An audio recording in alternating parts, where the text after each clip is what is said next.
ACE Familia. Good morning. Thank you for joining us.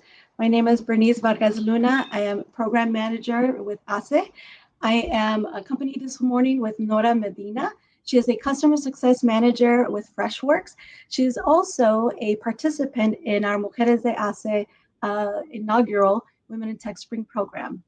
So, Nora, thank you so much for joining us. Welcome. And to start off, let's talk about cafecito, right? How do you take your cafecito? Good morning, everyone. So I'm a lover of café con leche. So I have coffee with a little bit of milk, which is my cafe style, 2, 3 times per day. Perfect, perfect. Yeah, I call myself a cafetera because I will drink coffee all day. The first thing I do in the morning is go into the coffee maker, make that coffee, and I use a cafecito with a little bit of creamer. And I actually have a local source coffee roaster that gives us the coffee. So this is really, really nicely delicious fresh brewed coffee, so that I get to enjoy every morning. So thank you for sharing. So tell us a little bit about you. What your cultural professional background? What do you do at Freshworks? How you got here? Okay, so as you mentioned before, I'm a customer success manager at Freshworks. What I mean is I develop relationship with customers, retain them for the long term. But my background and from the heritage perspective, I'm a Caribbean girl from the Caribbean, a mix up of Puerto Rican and Dominican. Live in Miami, and I started my professional career in marketing, which is my background. However, I think fresh out of college, I started working in the IT industry by mistake.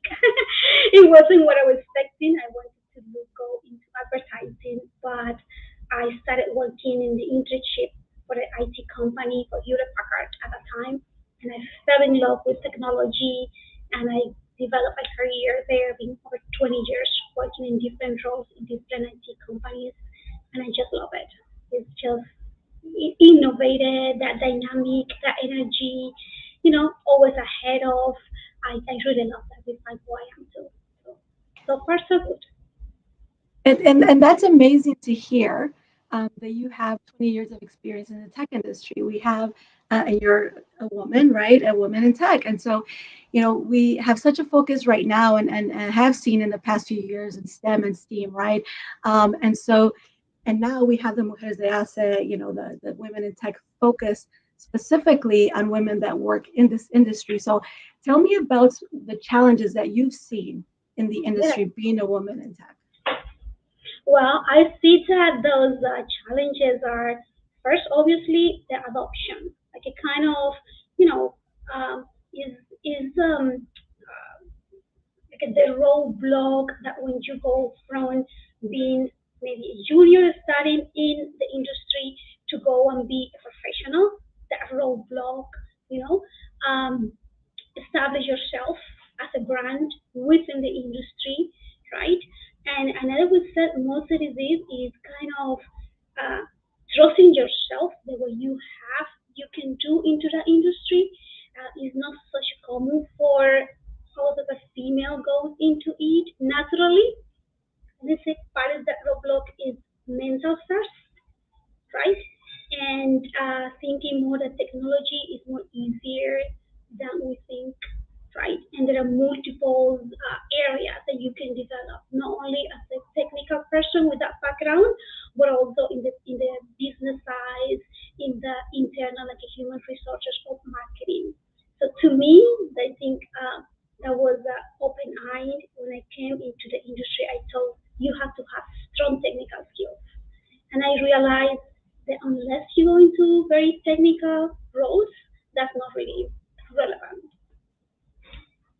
Awesome. Well, and when we talked before, and it's great that you mentioned that there's different roles that you can have in technology. You don't have to go on the very techie side of things. You can have different roles with companies that are in technology, and so you can still have involvement or a footprint in there that way, or opportunities. And I think it's important to understand across all these different industries that there's a lot of opportunity and growth outside of the standard you know not to age myself, but I remember growing up, and you could be a teacher, a doctor, a lawyer, a policeman. It was very specific to certain things that you could be. And then um, growing up, obviously you see an entire new world that we have and that we have access to. So it's great that you're here, that you've kind of paved the way for yourself. And in previous conversations, you said to me that 1 year in tech is equal to five in other industries. What do you mean by that? Is the pace of the industry itself is so fast. I remember a colleague of mine saying, "Wow, when I was a child, I wanted to be a physician, but I decided that it was the physician is always learning, so I went in the IT industry, and I found that there is always learning process too. Like you get a device today, right? A cell phone, and a year after that cell phone is obsolete, right? There's upgrades, there are new things. So it's an industry you always have to be learning because there's always a development. So that it's a fast pace. You have to keep yourself on top, and that I would say that process is like the feeling of 5 years in another industry. So if you want to keep ahead of, what is the latest development, the latest innovation, what is coming, you have to be constantly in that on development learning process. It's amazing. Like in my company, I don't know, every time that I receive, go to the university side of us, there are 10 new, just in a quarter, 10 new trainings that you should take. And I look at it, oh my gosh, at what time was it coming? I thought I was on top of my list, on my group. And no, I was behind with them. So it's just the fact of the speed. The industry itself is constantly innovated. And what you learn today is obsolete in 6 months. So you have to keep that. So that's part of the people who come to the industry have to be like have a curiosity sense innately part of you. That you have to be always ahead of what's going on. Always willing to learn, right? And always willing to learn, because yes, obviously, as soon as you said it, of course, technology, moves so much, and so quickly that you're right. It's always moving. So someone in that field definitely needs to stay on top of it, right? Needs to be invested in themselves and always continuing to learn to, I was have that talent, right, to be proficient in that. So bringing it back to the program that you're involved in right now. So again, the Mujeres de HACE, which I am also a fellow alum of the Mujeres de HACE program. That was my first really interaction with ASE, is going through the programs back in spring of 2021, and remain engaged with ASE. And here we are a year later. I'm on the other side as a program manager, and I'm just so excited to see that kind of journey. And it goes to speak of the transformation that the program can have. So tell me specifically about your experience. So right now we're in about midway through. We're about session 4, session 5. Um, and so you've gotten quite a bit of content, but we're not quite finished. So what have you learned, right? What have you learned that you've been able to kind of take and apply to your day to day? Well, first I would say the program is amazing. I will be so honored and be honored to be part of it. Um, I was truly I was surprised that I thought there was more females on the IT industry, and that open eye comments when we started off. I think there was a 1% of the females on tech are Latinas. It was shocking at the beginning because I didn't realize uh, that we have so much to grow from that perspective. And from the program itself, the networking, I love that having the opportunity to interact with the other females. And last week, there have been two sessions to me have been very important. Uh, the first about how is our leadership style, and learning how to communicate and interact in a proper way with the others, right? So obviously I have one which is more dominant, more natural for me, but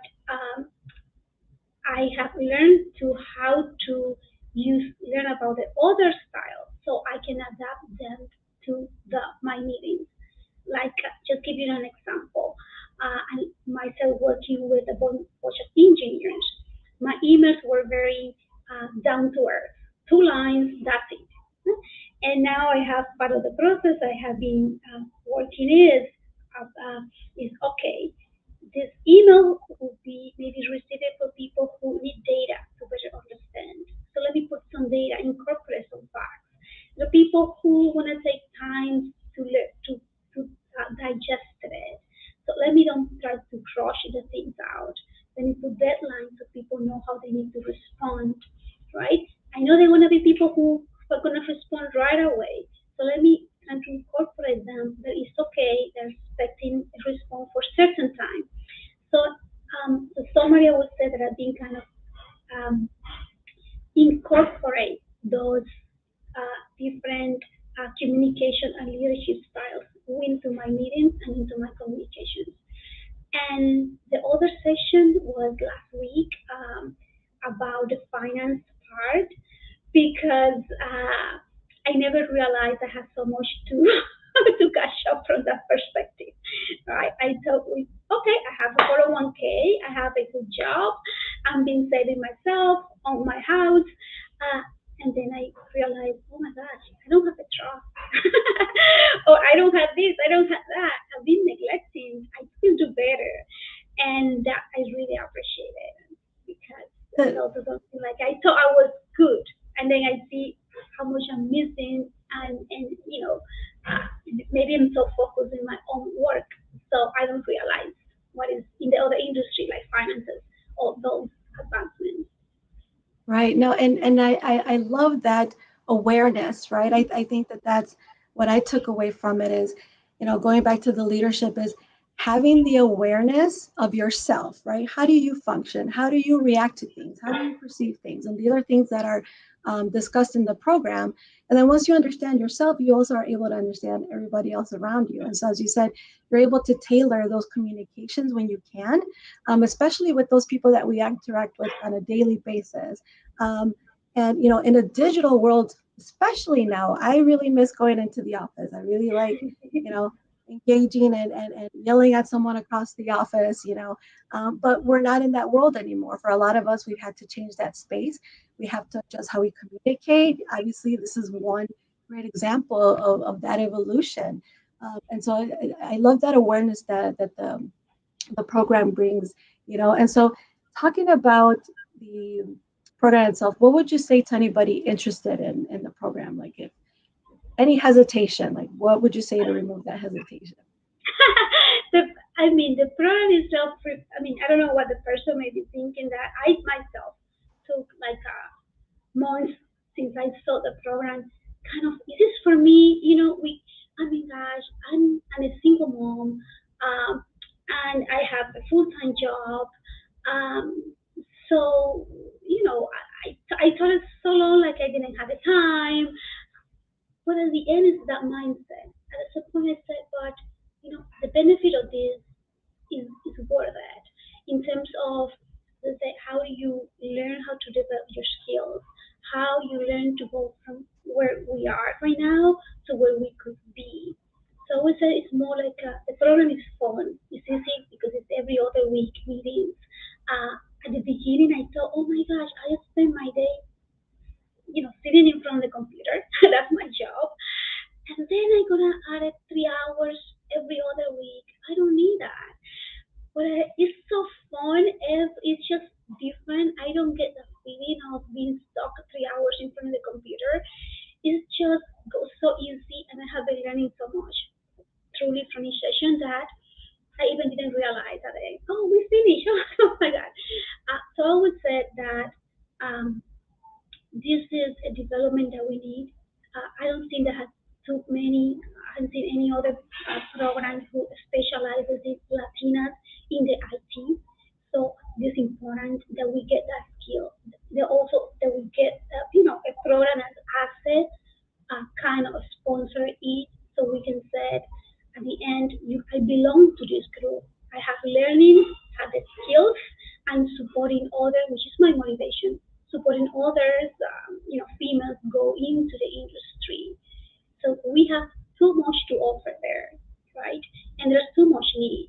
It's just an option. Open to yourself, give yourself the opportunity, and go for it. I think there is no the only negative part is in our mind. The mindset of thinking too much. Don't take the risk.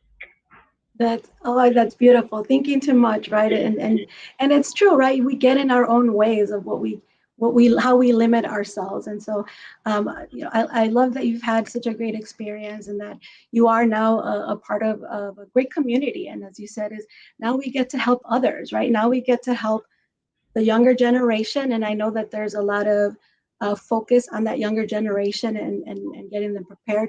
But there's also those already, in the industry that need that support, and so this is what the program does for it. So um, we'll take a few questions from the audience. So feel free to drop those in the chat. But where do you see this going, the progression, right? You mentioned before that you were shocked to see how little representation there was of Latinas. And so, that was 20 years ago. So what have you seen and what are you hopeful for maybe as this is moving to any progression in the future?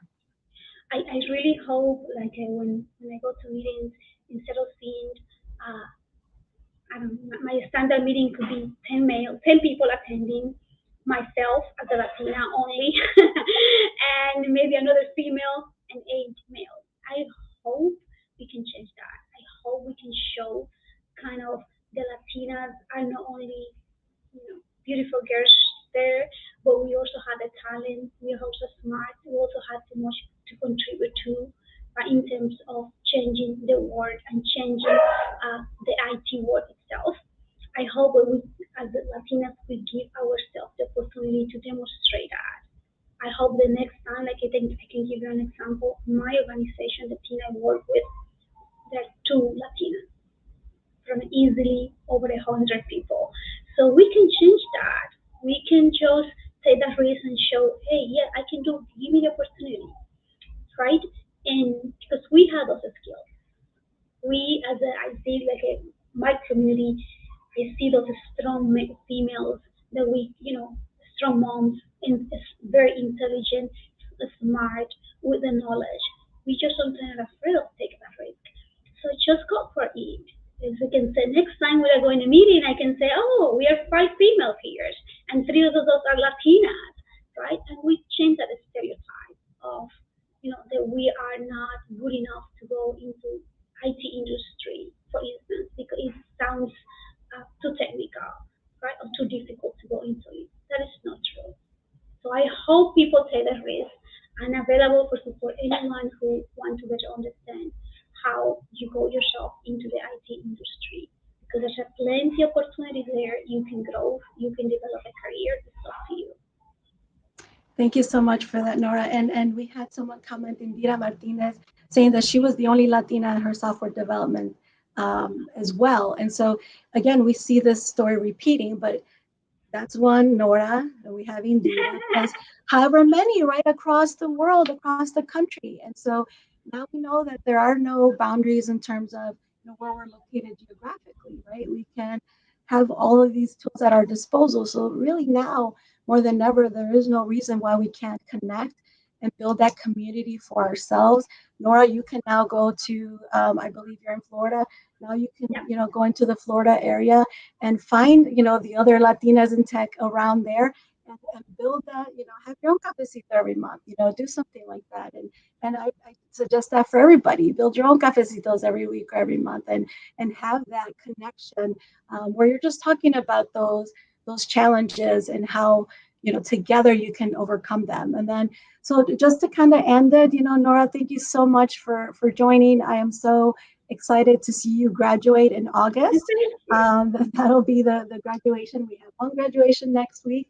We're going to have our full cohort starting in August as well. So if you are interested in the Mujer de HACE program or the Emerging Latino Leaders program, which is a co-ed program, those are available at haceonline.org. The applications are open. Deadline to enter your application is July 1st. And as I said, the programs kick off in August. They are virtual. So visit our website if you have more if you want more information on those. Nora, thank you so much for joining and have a good one. Thank you. Adios. Thank you, everyone. Adios.